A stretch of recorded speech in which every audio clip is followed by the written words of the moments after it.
네, 복잡한 투자 쉽고 명쾌하게 투자의 재발견. 안녕하세요, 최기훈입니다. 최근 원자재 가격 상승세가 심상치 않습니다. 월가의 글로벌 투자은행도 이 원자재 관련 주식이 대형 랠리에 초입에 있다라는 의견을 같이 했다고 하는데요. 자, 지금부터 투자의 재발견 끝까지 함께해 주시기 바랍니다. 자, 그럼 오늘의 주제부터 바로 만나보겠습니다. 투자의 재발견 오늘의 주제 강수민 캐스터가 준비했습니다. 네, 미국이 빅컷을 단행한 데 이어서 중국도 지난주에 대규모 경기 부양책을 내놓으면서 국제유가와 구리 가격이 올랐고요. 금값은 사상 최고치를 기록했습니다. 블룸버그 원자재 가격 지수를 살펴봤더니 2년 전에 고점을 찍은 뒤 쭉 하락을 하고 있었는데 중국이 190조 원의 경기 부양책을 발표하면서 다시 100 위로 올라선 모습입니다. 국제유가로 넘어가서요. 이스라엘이 이란의 석유 시설을 타격할 수도 있다라는 관측 속에서 그렇게 될 경우에는 이 국제유가가 배럴당 200달러까지 오를 거다라는 전망도 나오고 있습니다. 최근 한 달간 원자재 ETF들 수익률 상위 종목들도 확인을 해봤는데요. 한 달간 코덱스 은선물 또 원유 선물 ETF가 12%씩 넘게 오른 모습입니다. 개인 투자자들이 한 달간 가장 많이 사들인 종목들 확인해 볼 텐데요. 금 현물 ETF, 유럽의 탄소 배출권 선물 ETF, 그리고 골드 선물 ETF가 목록에 올랐습니다. 국제 금 가격도 확인해 볼 텐데요. 올해 들어서 계속 오르고 있는 모습인데 어제 CPI 발표와 함께 11월 금리 인하에 대한 기대감 속에서 금값이 5거래일 만에 올랐고요. 금과 함께 은 가격도 확인해 보겠습니다. 마찬가지로 함께 오르는 모습 보였는데요. 30달러 선 위에서 움직이고 있습니다. 중국 덕분에 기지개를 켰던 원자재, 현명한 투자법은 무엇일지 지금부터 전문가 두 분과 함께 정리해 보겠습니다. 네, 오늘의 주제는 원자재 가격 상승세, 지금 투자 적기일까인데요. 자, 복잡한 투자 쉽고 명쾌하게 해결해 주실 두 분 오늘 또 자리에 모셨습니다. 하나자산운용 ETF 사업본부 금정섭 상무 그리고 미래에셋증권 윤재용 선임연구위원 함께합니다. 안녕하세요. 안녕하세요. 반갑습니다. 자, 또 오늘 또 신선함보다는 좀 굉장히 궁금한 주제 중에 하나입니다. 원자재. 최근에 미국의 금리 인하가 있었고요. 중국에서는 대규모 경기 부양책이 있었습니다. 그 사이에 이 원자재 투자에 대한 관심이 굉장히 높아지고 있는데 원자재 관련 투자 요즘 이렇게 각광받는 이유 어디에 있다고 보시는지 우리 상무님께 먼저 여쭤볼까요?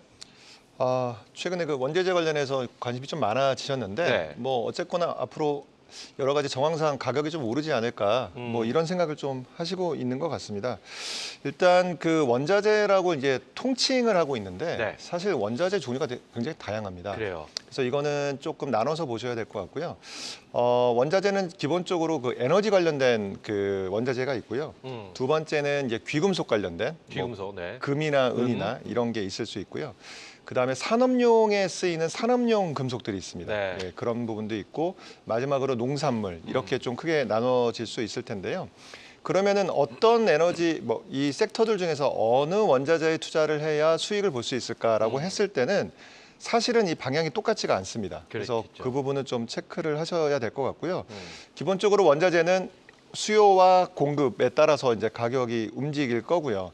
하지만 독특한 특징이 있습니다. 네. 원유 같은 경우는 잘 아시겠지만 최근처럼 지정학적 이슈가 발생했을 그렇죠. 때는 또 가격의 변동성이 좀 커지는 현상이 좀 생기기도 하고요. 농산물은 또 원유와 달리 이제 기후 변화, 그렇죠. 그런 거가 있을 때는 또 가격의 변동이 생기기 시작하거든요. 근데 앞서 앵커분께서 말씀하셨을 때 최근에 개인들이 미국 기준금리 인하라든지 네, 뭐 네. 이런 것 때문에 관심을 좀 가진다는 말씀을 하셨던 것 같은데 이렇게 그 금리가 빠진다, 미국 금리가 빠진다 그러면 첫 번째로 가장 민감하게 반응을 하는 거는 금입니다. 네. 첫 번째 그 미국 금리 인하가 가시화가 된다는 거는 뭐냐면 달러 가치가 떨어지는 거죠. 그렇죠. 달러 가치화가 떨어지면은 대체적인 금의 가격이 오릅니다. 안전자산이라고 안전자산이라 하죠. 그러고 달러를 대체하는 자산으로 보는 거죠. 네, 네. 그렇기 때문에 금은 앞으로 향후 이제 금리가 이제 인하된다고 하면은 계속 이제 좀 주목해서 봐야 할 그 커머더티 중에 하나로 보고요. 두 번째는 이제 중국의 경기 부양책이 좀 나오지 않았습니까? 네, 네. 이럴 때는 중국은 산업재 메탈의 가장 최대 수요처입니다. 그랬을 때 산업 메탈인 예를 들어서 뭐 구리라든지 알루미늄이라든지 이런 쪽의 가격이 경기에 민감하게 움직이기 때문에 그쪽 가격이 좋아진다고 보시면 될 것 같고요. 그래요. 그다음에 기후 변화는 당연히 있게 되면은 농산물도 좀 영향을 미칠 것 같고요. 그래서 종합적으로 봤을 때는 원자재 전체가 아니라 그 각각의 요소에 미치는 것들을 보시면서 투자를 좀 선별하셔야 된다. 이렇게 말씀드릴 수 있겠습니다. 그렇다면 지금 말씀을 들어보면 이렇게 좀 해석을 해야 될 것 같아요. 요즘 특별히 각광을 받는 것은 일부 원자재 때문이고 원자재는 늘 항상 각광을 좀 받아왔다 이렇게 해석을 좀 할 수 있을 것 같습니다. 그렇죠? 자 그렇다면 우리 윤재용 연구위원님께도 같은 질문입니다. 요즘 들어서 이렇게 뜨거워진 원자재의 관심 어디에서 났다고 보시나요?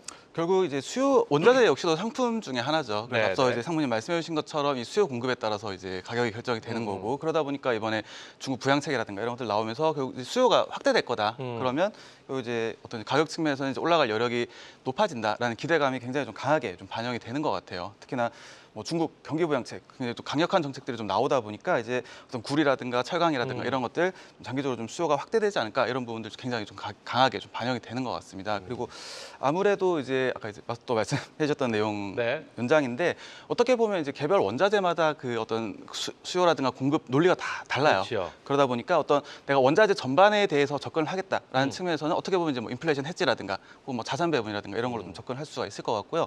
그 외에는 어떤 수요 공급 요인에 따라서 좀 개별적으로 좀 접근하는 방법도 좀 가능할 것 같습니다. 그래요. 자 그럼 상무님 그럼 최근에 가장 주목을 받고 있는 원자재는 뭐 금리나 이런 것 때문에 안전자산인 금을 찾는다. 그래서 금이라는 원자재에 대해서 굉장히 많은 분들이 관심이 많다 이런 얘기도 해주셨잖아요. 이게 경기라는 게 사이클이 있습니다. 그렇죠? 금리가 인하가 되고 또 인상이 되고 그런 것처럼 이 금 원자재에도 이 슈퍼 사이클이 찾아왔다 이렇게 봐도 되는 건가요? 이것도 좀 궁금합니다. 왔으면 좋겠는데요. 아, 그건 아닌가요? 네. 저는 그렇게 보지 않고요. 그러니까 슈퍼사이클 얘기가 나왔던 거는 예전에 그러니까 이런 키워드가 있었죠.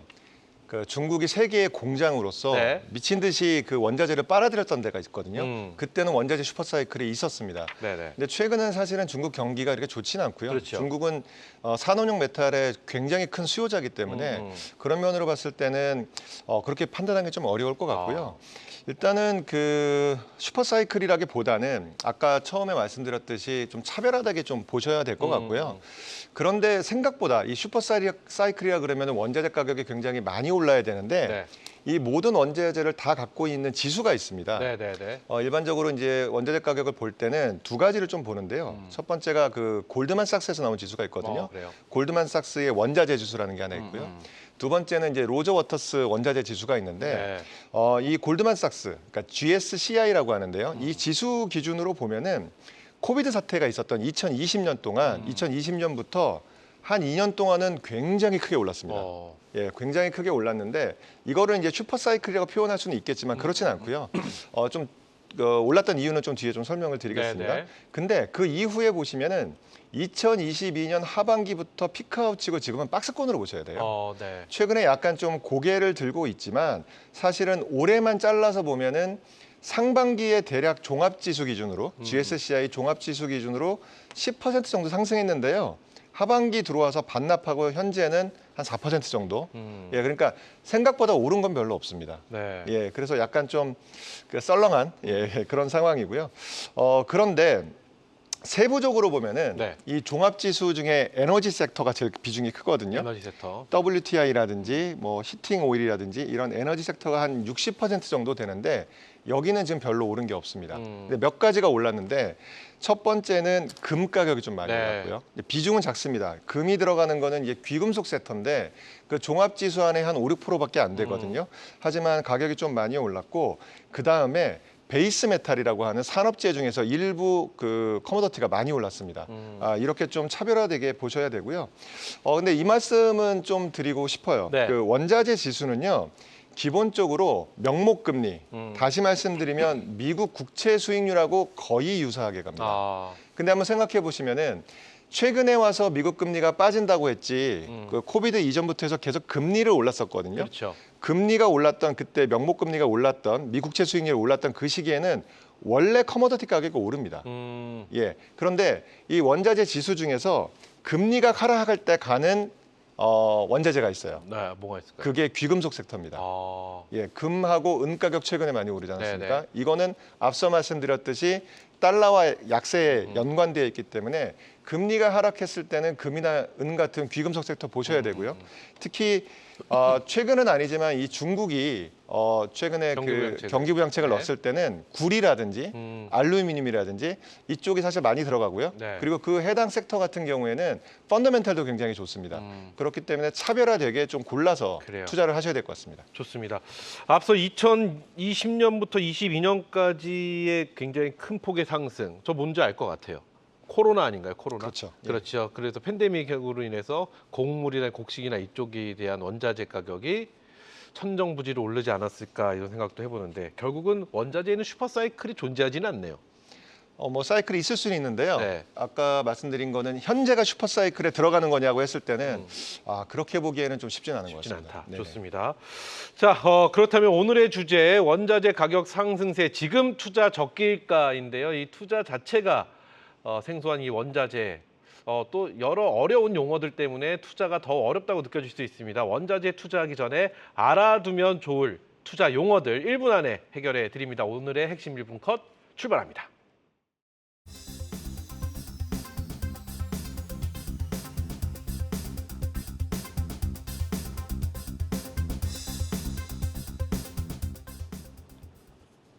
네, 원자재 ETF들 빠르게 총정리해보는 시간인데요. 우선 종류부터 확인해 보겠습니다.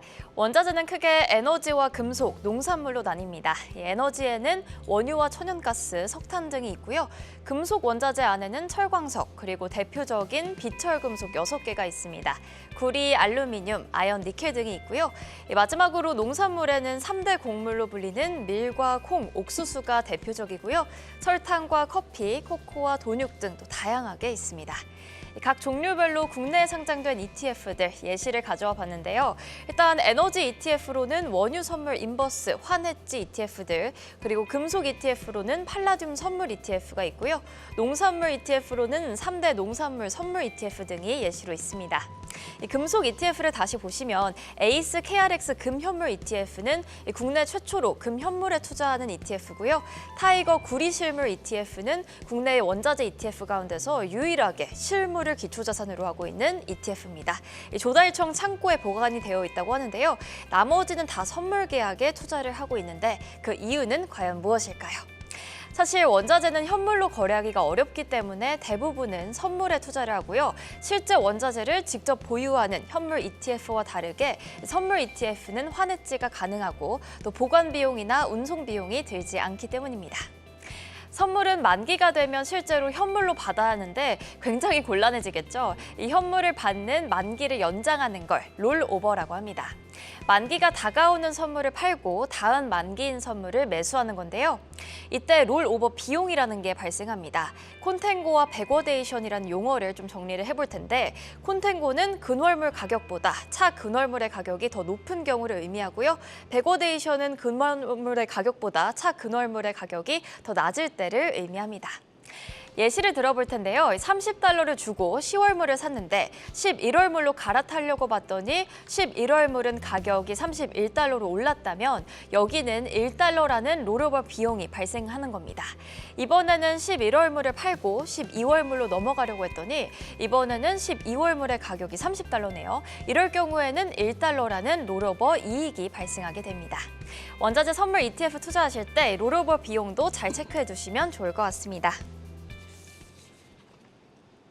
네, 복잡한 투자 쉽고 명쾌하게 저희 핵심 1분 컷 만나봤는데 일단 현물로 사지 않는 방법 ETF가 있다라는 거 알았습니다. 뭐 금이야 뭐 현물로 사면 좋겠지만 우리가 철강, 알루미늄을 집에 쌓아둘 수는 없기 때문에 ETF로 활용하면 된다 이런 얘기를 정리를 해줬는데 롤오버 비용이 좀 궁금해집니다. 김정수 상무님, 롤오버 비용 추가 설명을 좀 저한테 해주시면 제가 이해하시면 시청자 여러분들 다 이해하고 계십니다. 네. 일단 예를 한번 들어볼까요? 네. 아까 앵커님께서 말씀을 주셨는데 가장 대표적인 게 WTI 선물을 좀 말씀드려볼게요. 네네. 그러니까 우리가 이런 얘기하잖아요.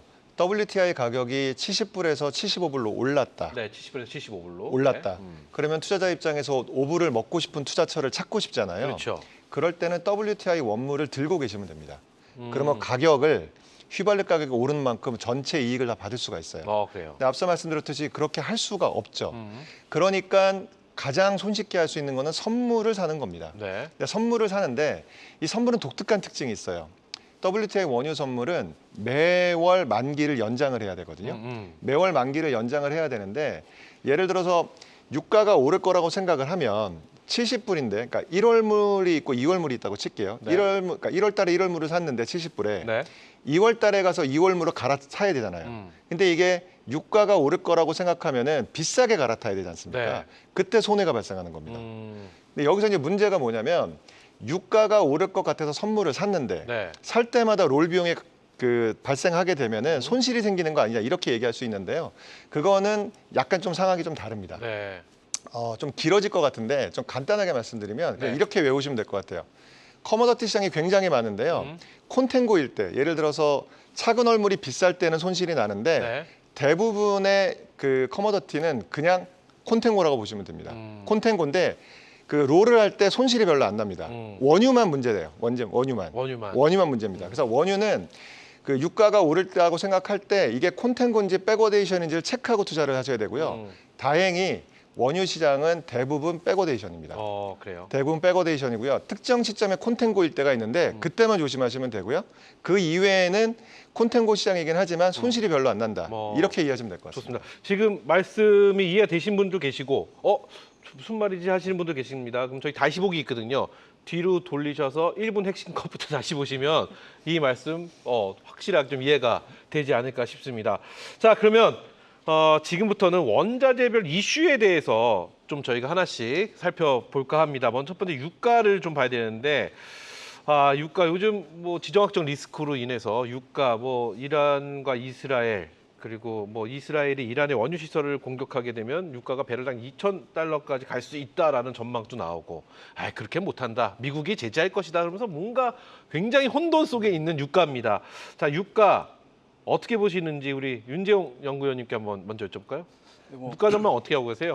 지금 제가 뭐 개별 그 원자재 하나하나 가격 다 이제 전망하고 있지는 않지만 이제 어쨌든 이제 이 지정학적 이슈라는 것 자체는 어떻게 보면 이제 공급 측 요인인 거죠. 네. 어떻게 전쟁이 난다고 해서 뭐 수요가 확대되는 것도 아니고 어떻게 보면 이제 이 전쟁으로 인해서 이 공급이 위축된 그런 측면 때문에 좀 가격이 어떻게 보면 이제 지난주에 또 가파르게 또 올랐던 측면들이 네네. 있고요. 자, 그러다 보니까 어떻게 지정학적 이슈, 뭐 특정 가격을 언급하기는 어렵지만 이게 이 지정학적 이슈가 어느 정도 이제 해소가 된다라고 하게 되면 어떻게 보면 또 빠르게 또 회복될 가능성도 이제 어느 정도 염두에 두고 좀 접근하는 게 좋지 않을까라는 거 좀 말씀드릴 수 있을 것 그렇다면은 같아요. 유가 관련한 뭐 투자는 좀 더 관망, 좀 지켜볼 필요가 있다. 지켜본 후에 움직이는 게 현명하지 않겠느냐는 의견이신 거죠? 네. 좋습니다. 자, 그럼 이어서 구리 전망도 한번 여쭤보도록 하겠습니다. 상무님, 이 구리광산 폐쇄로 공급이 원활하지 않는다라는 얘기가 나오고 있습니다. 그렇기 때문에 구리 가격이 좀 심상치 않다 그러는데 구리 가격 어떻게 전망하실까요? 지금. 일단 올해 구리 가격이 좀 많이 올랐어요. 네. 올랐는데 앞서 말씀 주신 것처럼 그 파나마 광산이 폐쇄가 되면서 이게 수급 쪽에 좀 미스매칭이 생기면서 가격이 좀 많이 올랐거든요. 네. 근데 말씀 주신 거는 그럼 앞으로는 어떨 거냐 네. 이게 질문이잖아요. 일단은 구리는 앞서 말씀드렸지만 그 최대 수입국이 중국입니다. 네. 그러면 과거에는 중국 경기가 안 좋았으니까 구리를 많이 안 샀겠죠. 그래서 수요 불확실성 때문에 별로 이렇게 좋지 않았어요. 근데 그러다가 앞서 말씀드렸던 그 경기부양책. 파나마 광산이 폐쇄된 것도 있고 네. 중국이 갑자기 또 경기 부양책을 들고 나온 것도 있고 그 다음에 중남미에 이제 광산들이 많은데 여기 굉장히 노후화되어 있습니다. 네. 광산이 노후화되어 있고 일부 그 신규 광산을 좀 개발하는 게 좀 지체되고 있어요. 이런 그 공급 쪽에 미스매치가 또 있었던 거고요. 그 다음에 이게 구리가 최근에 각광을 받게 된 거는 데이터 센터, 네. AI발 그 데이터 센터에 그렇죠. 구리가 많이 들어가요. 전선에도 많이 전선에도 많이 들어가고요. 그리고 전력 인프라 쪽에 많이 들어가기 때문에 향후에 구리 수요가 많이 늘 거다라는 것 때문에 좀 각광을 좀 받고 있는 거고요. 더더군다나 이제 그 구리와 좀 유사한 아연, 니켈, 리튬 같은 것들을 봤을 때도 네. 구리 시장도 앞서 말씀드렸던 그런 베이스 메탈 관련해서 감산 이슈가 또 나오고 있어요. 그렇기 때문에 앞으로 좀 가격이 좀 많이 오르지 않을까라는 좀 예측이 있고 기대가 있는데 근데 이런 포인트는 하나 좀 체크하고 싶어요. 저희가 이제 이런 그 메탈이라든지 커머더티 투자할 때 네. 스토리가 앞으로 공급이 부족하니까 가격이 폭등할 거라고 투자하는 경우들이 많은데요. 네. 시장이 그렇게 녹록지 않거든요. 아, 그래요? 그렇게 수요가 폭발할 땐 또 공급도 같이 늡니다. 근데 구리는 매장량이 굉장히 풍부해요. 아, 풍부해요? 풍부합니다. 아, 그래요? 예, 구리는 매장량이 되게 풍부하고요. 그래서 가격이 상승을 하게 되면은 알아서 광산을 또 개발을 합니다. 아, 그래서 그 지금 현재 그 수요가 되게 많다 그래서 가격이 바로 오를 거라고 기대하면 안 되고요. 다만 이건 있어요. 신규 구리광산이 지금 있을 때 네. 이거를 돌리기 위해서는 최소 한 2년 정도 들거든요. 음. 그래서 기간의 미스매칭은 아, 있습니다. 기간으로. 예, 기간의 미스매칭은 있기 때문에 뭐 단기적으로 봤을 때는 아직까지는 좀 그래도 좀 파지티브하다, 예, 그래요. 긍정적이다 이렇게 좀 보시면 될 것 같습니다. 단기 한 2년까지는 좀 긍정적으로 봐도 되지 않겠느냐? 뭐 기간을 정할 수는 없지만 네, 그래요. 예, 그걸 좀 감안하셨으면 좋겠어요. 아, 그래요. 구리가 풍부하다라는 이야기를 안 해주셨으면요, 전 바로 구리였습니다. 풍부하다고 하니까 또 생각이 바뀌는데 이제 요번에 여쭤볼 건 제가 제일 관심이 많은 분야 중에 하나입니다. 이게 기후 변화, 지구 온난화, 요 부분에서 여쭤볼 텐데 지금 너무 뜨거워지거나 너무 추워지고요, 홍수도 내리고 뭐 지금 난리가 아닙니다. 저희 어머니는 우리 집 옥상 위에 파인애플 나무를 한번 심어보는 게 어떻겠느냐라고 할 정도로 굉장히 뜨거워지고 날씨가 있는데 먼저 강추위가 몰려오기 때문에 천연가스에 대한 전망은 또 어떻게 하시는지도 궁금하고 그리고 무엇보다 기후 변화에 있어서 가장 피해를 보는 건 곡물, 농산물이 아닌가 싶은데요. 이쪽은 또 어떤 전망을 하고 계시는지 이거 금정산물부터 먼저 여쭤볼까요? 아, 곡물가요? 네. 일단 그 겨울이 다가오니까요. 이 가장 그 기후 변화 중에 핵심은 이제 라니냐 현상일 텐데요. 엘니뇨는 이제 여름을 좀 관장하니까 이 라니냐 현상이 나게 되면은 일단 곡창지대인 북남미 지역에는 그 가뭄을 초래하고요. 그 다음에 그 뭐 낙농업이나 쌀 같은 것들의 좀 핵심 지역인 호주나 동남아는 폭우를 좀 몰고 오거든요. 그래서 이 라니냐 현상이 사실은 농산물 가격에 영향을 미칩니다. 그렇기 때문에 이 기후 변화로 인해서 농산물 가격이 앞으로 폭등하는 거 아니냐 이런 좀 그 우려 그리고 그래요. 투자 관점으로 봤을 때 투자해야 되는 거 아니냐 그렇죠. 이런 생각을 하실 수 있는데. 이거 지수, 그러니까 농산물 섹터를 갖고 있는 지수로 보면 네. 또 상황은 또 반대입니다. 이유가 뭔가요? 농산물 가격 지수를 보면은 2022년 아까 그 커머더티 가격이 22년 상반기까지 오르다가 박스권이었잖아요. 네. 농산물은 22년 이후로 계속 하락세입니다. 예, 하반기까지 하락세고요. 최근까지도 약세를 지속합니다. 근데 제가 말씀드린 거는 농산물 섹터 전체를 말하는 거예요. 네. 종합지수, 농산물 종합지수 말씀드리는 네네네. 거고요. 이걸 뜯어봐야 됩니다. 왜 약사가 되느냐? 첫 번째는 앞서 말씀드렸던 3대 곡물 관련된 곡물 시장을 보셔야 되거든요. 곡물 시장은 주로 뭐 옥수수나 대두나 밀 같은 이런 건데 올해 3분기까지 계속 약세였습니다. 이유는 뭐 여러 가지가 있을 텐데 첫 번째는 그 20년 이후에 그 러시아 우크라이나 전쟁 때문에 네네네. 그때 폭등을 했었거든요.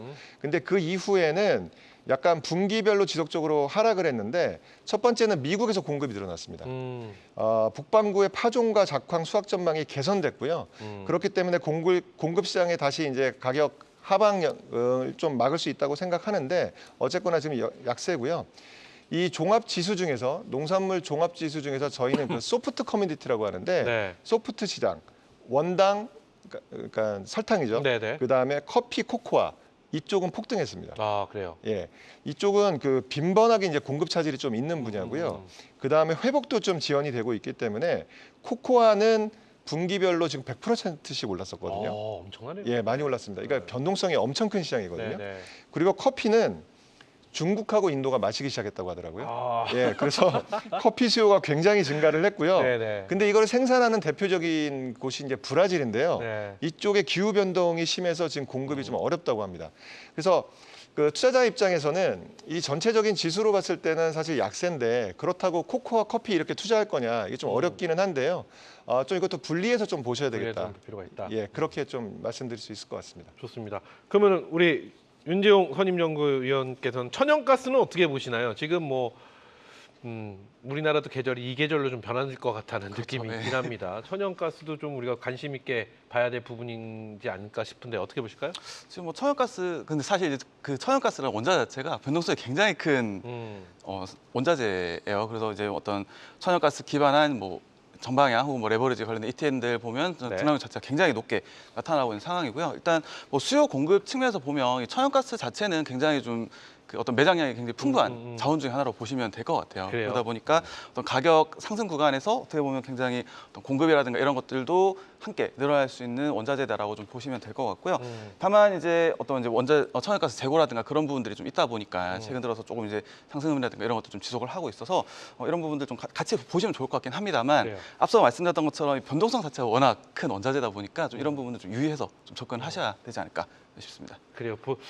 이게 좀 저희가 쉽게 밖에서 봐서 쉽게 생각하는 거랑 그 안을 좀 뜯어서 봤을 때 관점이 좀 다르네요. 제가 굉장히 좀 충격이라는 거 굴이랑 곡물 두 가지가 좀 충격이었긴 한데 어찌되었던 앞서 이 많은 원자재들 저희가 언급해봤는데 실제로 ETF로 접근이 가능한 원자재들은 또 무엇이 있는지 우리 또 강수민 캐스터가 정리를 해주셨다고 합니다. 궁금해지네요.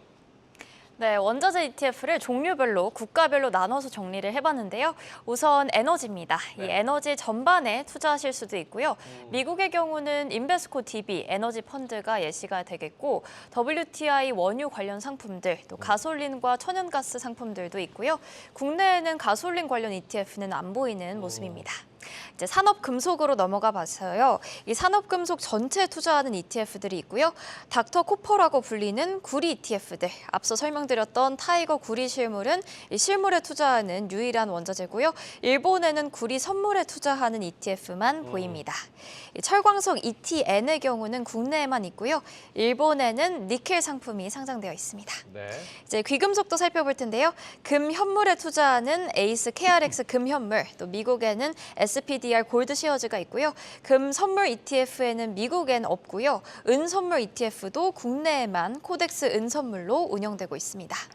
네, 끝으로 농산물 ETF입니다. 이 농산물 전반에 투자하실 수도 있고요. 곡물 전반에 투자하는 ETF는 일본에 있고 이 밀과 옥수수 선물, 콩 선물 관련된 국내 ETN 상품들 확인하실 수가 있고요.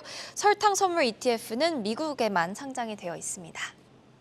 네, 좋습니다. 이렇게 보니까 이것도 재밌네요. 이 재밌는 게 이제 재밌는 걸 발견했습니다. 에너지는 지금 한미일 3개국을 같이 비교를 했는데 에너지는 미국이 확실하게 굉장히 다양한 상품이 되어 있고 산업금속, 우리나라도 반도체 1위 국가 아니겠습니까? 우리나라가 확실한 모습을 보이고 귀금속은 일본, 이 농산물, 이 식량은 그래 3국이 고루 좀 펴져 있는 듯한 이런 것도 어느 쪽에 좀 관심이 많은지도 좀 이렇게 알 수 있는 것 같다라는 생각도 좀 해보는 정리였습니다. 자, 최근에 보면 ETF가 있는데 그거 외에 ETN이라는 것이 있다고 합니다. 이 둘의 차이, 전 ETN은 굉장히 생소하거든요. ETN은 뭔지 이거 윤재용 선임연구원님께서 좀 설명을 해주셨으면 좋겠습니다. ETN은 뭔가요? 자, 이제 ETF는 이제 우리가 굉장히 좀 많이 네네네. 익숙해졌죠. 일종의 이제 펀드고 이제 해당 자산을 이제 실제로 소유해서 좀 운영을 하는 형태라고 보시면 될 것 같고요. ETN은 끝에 N이 이제 노트예요. 네. 채권입니다. 그래서 이 발행자가 발행자의 신용으로 발행을 해서 이 수익률을 맞춰주는 형태의 상품이다라고 좀 이해를 하시면 될 것 같아요. 그래서 이 차이점을 좀 중심으로 좀 말씀을 드리면 ETF는 발행 주체가 운용사. 그리고 ETN은 국내 같은 경우 이제 증권사에서 좀 발행을 네네. 하고 있습니다. 그래서 그러다 보니까 혹시나 이 발행 주체가 부도 이제 망했다라고 했을 때 ETF 같은 경우는 이 실물을 좀 보유를 하고 있다 보니까 전혀 그런 거에서 문제가 없지만 네. ETN 같은 경우는 이제 부도 상황이 생겼을 경우에 좀 투자자분들이 피해를 받을 수가 있다 보니까 어떻게 보면 이제 ETN 같은 경우는 이제 접근하시기 전에 이제 발행 주체의 이제 신용도도 좀 굉장히 좀 중요하게 좀 같이 봐야 될 요소가 되겠고요. 지금 국내에서 이제 ETN의 지표 가치 총액, 시가총액이죠. 좀 말씀드리면 시가총액이 한 13조 3천억 정도 규모라고 보시면 될 것 같아요. 그래서 지금 이제 ETF 시장이 한 158조 정도 되죠. 그러다 보니까 한 10% 정도 사이즈라고 보시면 될 것 같아요. 그래서 아예 작다고 할 수는 없는 시장 규모고요. 지금 새로 성장하고 있는 시장일까라는 질문에 대해서는 네. 어떻게 보면 굉장히 좀 다양화가 되고 있다. 지금 한국이 저도 이제 글로벌 ETF 시장 다 보고 있긴 하지만 네네. 어떻게 보면 한국이 좀 굉장히 진심인 상품들이 반도체 그리고 이런 원자재. 네. 그래서 이제 미국에 없는 원자재들도 국내도 ETN으로 또 많이 상장이 되어 있다 보니까 과거에는 어떤 ETN이라든가 원자재라든가 혹은 레버리지 이런 것들 중심으로 ETN 시장이 굉장히 발달해 있다가 최근 들어서는 이제 해외 테마라든가 채권이라든가 혹은 CD 금리 같은 금리물 이런 것들까지 좀 빠르게 좀 확대를 보이고 있다라는 거 좀 말씀드릴 수가 있을 것 같아요. 그래요, 좋습니다. 자, 그러면 우리 또 투자의 여신께 ETN 시장 규모에 대해서 나오거든요. 이 부분도 이 차트도 좀 보면서 설명을 해주시면 어떨까 싶습니다. 이 차트 어떻게 봐야 될까요? ETN 시장 규모입니다. 이게 시간이 늘수록 2020년에 시작을 해서 2024년 8월을 봤을 때 거의 2배 이상 늘어난 모습입니다. 지표 가치부터 시작해서 모든 게 전반적으로 종목 수도 190개에서 시작해서 400개, 현재 400개까지 늘어난 상황인 거죠. 이만큼 ETN의 시장 규모가 점점 확대되고 있다. 이걸 좀 알 수 있는 표가 아닌가 싶습니다. 자, 제가 사실 이 방금 전에 우리 수민 씨의 이름을 살짝 언급했잖아요. 또 투자 여신께 또 안 여쭤볼 수가 없는 게 우리 수민 씨는 원자재까지는 투자 안 하시죠? 원자재는 안 합니다. 그렇지 안 하시죠? 원자재까지 하면 좀 인정하지 않으려고 했습니다. 자, 만약에 원자재 투자하신다면 어느 쪽에 가장 관심이 많으세요? 저는 금속 관련된. 역시 금속. 네네. 지금 현재 상황에서 금속이 가장 수민 씨의 마음을 좀 이끌어주는. 네, 지금 금리 인하기 기대감 속에서 네. 좀 금 관련된 선물 ETF들 알아보면 좋을 것 같습니다. 중요하진 않지만 그냥 한번 여쭤봤습니다. 왜냐하면은 수민 씨가 어느 쪽에 관심을 갖는지를 알고 저도 좀 따라가 볼까 이런 생각을 한번 여쭤봤는데, 자, 앞서 지금 수민 씨는 금이라고 했습니다. 금은 단기로 좀 봐야 될 것 같다는 생각이 들어요. 금리 인하 기에만 좀 안전 자산이기 때문에. 그러면 아까 쭉 설명해 주셨는데 원자재들 보면 장기로 투자해서 좋을 것 같은 것이 있고 단기로 투자해서 좋을 것 같다, 뭐 이런 생각을 스스로 막 하면서 들었는데, 이 기본적으로 원자재 투자는 어느 쪽의 투자의 어떤 포커싱을 좀 놓고 가야 되는 거예요? 이것도 성향에 따라 다른 건가요? 이거는 우리 금정석 사무께 한번 여쭤볼게요. 원자재는 장기인가요? 단기인가요? 일단 금 같은 경우는요. 네. 원자재이기도 하면서 그 자산 배분 관점에서 볼 때는 좋은 포트폴리오 중에 하나거든요. 그렇죠, 그렇죠. 그러니까 주식을 투자하고 채권을 투자했을 때 금이라는 거는 그 포트폴리오 위험을 낮춰주면서 좀 그 상관계수를 좀 낮춰주는 효과가 있기 때문에 금은 그냥 자산 중에 하나로 보시면서 일부를 장기로 끌고 가는 거는 나쁘지 않고요. 거기에 또 커머더티의 성격으로 봤을 때는 최근에 그 귀금속 섹터 금리가 빠졌을 때도 또 수혜를 입을 수 있기 때문에 그런 관점에서는 장기로 좀 들고 가는 게 좋을 것 같고요. 그리고 단기적으로는 뭐 최근에 중동 전쟁 관련된 뭐 지정학적인 불안정이 있을 때는 원유 가격이 좀 굉장히 불안해지거든요. 불안해진다는 건 뭐냐면은 수급이나 공급 관련해서 좀 이슈가 터질 때는 원유 관련돼서 트레이딩 기회가 좀 나올 겁니다. 예, 그런 것들을 이용해서 단기 트레이딩하는 거는 나쁘지 않을 것 같고요. 그거는 농산물이나 이쪽 그 약간 모멘텀이 살아있는 아까 잠깐 좀 예시를 들었던 뭐 콩이라든지 뭐 이런 쪽에서 좀 콩이 아니죠, 저기 커피라든지 코코아라든지 이런 좀 그 수요가 살아있는 쪽.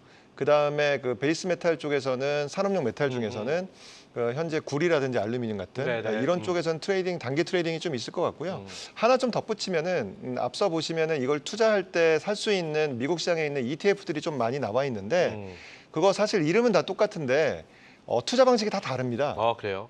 투자 방식의 차이가 방식이 다 다릅니다. 그러니까 간단하게 말씀드리면 그 USO라 그래서 오일 펀드 같은 경우에는 선물을 투자할 때 가장 앞에 있는 그 최근 얼물을 투자를 하는 거고요.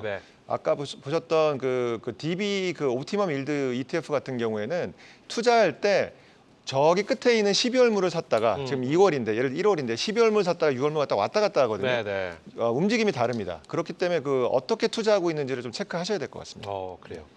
결국은 우리 금정석 상무의 이야기는 이게 원자재별, 상품별로 대응 전략이 좀 달라야 된다 이런 말씀이신데, 우리 윤재용 선임 연구위원은 어떤 생각이신지, 원자재 투자는 어떤 뭐 장기로 봐야 되는 건지 단기로 봐야 되는 건지 아니면은 지금 말씀해 주신 것처럼 대응의 영역인지 굉장히 많은 것이 궁금합니다. 지금 뭐 원자재는 이제 전통적으로 좀 자산 배분 용도로 많이 활용을 하고 있죠. 그리고 지금 사실 자산 배분 측면에서 좀 중요한 게 결국 이 장기적으로 좀 우상향하는 방향이 좀 있어야 된다는 거고, 대표적인 게 어떻게 보면 금이라고 할 수 있을 것 같아요. 저도 이제 올해 이제 애기 돌잔치가 있었는데 그때 그 돌반지 금으로 또 장만을 해주는 게 그 유관 전통인 게 어떻게 보면 또 이 통화량 늘어나는 과정에서 어떻게 보면 수혜를 볼 수 있는 자산이다 보니까 그런 것 같습니다. 그래서 어떻게 보면 이제 금은 정말 장기적으로 좀 깔고 가는 자산으로 좀 봐야 될 것 같고요. 다만 개별 원자재 측면으로 좀 더 넘어가게 되면 결국 또 역시나 좀 트레이딩의 영역이 될 것 같아요. 어떤 원유라든가 구리라든가 이런 것들은 또 등락이 또 워낙 강하게 좀 나타나다 보니까 어떻게 보면 뭐 수요, 아까 말씀드렸던 어떤 공급이라든가 혹은 수요 관점에서 매크로 이슈들 좀 체크를 해가면서 좀 어떤 대응을 해야 되지 않을까. 그래서 저 같은 경우도 지금 이제 월간 단위로 좀 이제 ETF 자료 내면서 조금 이제 ETF들 소개를 해드리고 있는데 사실 이번에 좀 금은 좀 뺐습니다. 금 채굴 개혁을 빼긴 했죠. 금 채굴 빼고 구리는 좀 계속 넣어놓긴 했어요. 그래서 금가격은 어떻게 보면 뭐 자산 배분 관점에 좀 필요를 하지만 어떻게 보면 상승 여력은 지금 단기적으로 조금 많이 올랐다 보니까 좀 낮다라고 그래요? 좀 판단을 했고요. 뭐 구리 같은 경우는 이제 앞에서도 소개해주신 어떤 뭐 중국의 어떤 경기 부양 정책이라든가 혹은 뭐 데이터 센터형 수요라든가 이런 것들 좀 부각이 되다 보니까 아직까지는 좀 더 들고 가볼 만하다라고 좀 판단을 했습니다. 그래요. 결국 말씀도 마찬가지네요. 이게 그 각 원자재마다 대응의 전략이 좀 따라야겠지만 기본적으로 원자재는 중장기적인 시선으로 좀 봐주는 게 어떻겠느냐라는 의견으로 해석하면 되겠죠. 좋습니다. 자, 그렇다면 이 질문을 또 드려야 돼요. 지금 말씀을 들어보니까 원자재 가격이 일정한 흐름을 보이는 게 아닙니다. 들쑥날쑥하다 보니까 변동성이 너무 커집니다. 그런 변동성이 크다는 것은 그만큼 우리가 조심해야 될 것도 있고 주의해야 될 점도 있다고 생각을 하는데 우리 금정수 성무님 유의해야 될 점 뭐가 있을까요? 일단 원자재는요. 네. 사실은 전문가 영역이에요. 이쪽은. 그렇죠. 그렇죠. 네. 개인들 입장에서는 사실은 주식이라든지 그러니까 저희가 전통 자산이라고 하는 그런 부분들의 투자가 사실은 접근하기 쉽고요. 원자재는 사실은 이쪽에는 기본적으로 그 원자재를 다루고 있는 자산 보유자들이 그 해칭의 수단으로 들어가는 네네. 시장이거든요. 본질적으로는 그렇습니다. 그러니까 해저라고 얘기하는 예를 들어 농산물을 들고 있는 분들 같은 경우는 생산자들이겠죠. 농산물 가격이 떨어지면 안 되니까 농산물을 들고 있는 상태에서 해칭 수요로서 숏을 치는 거거든요.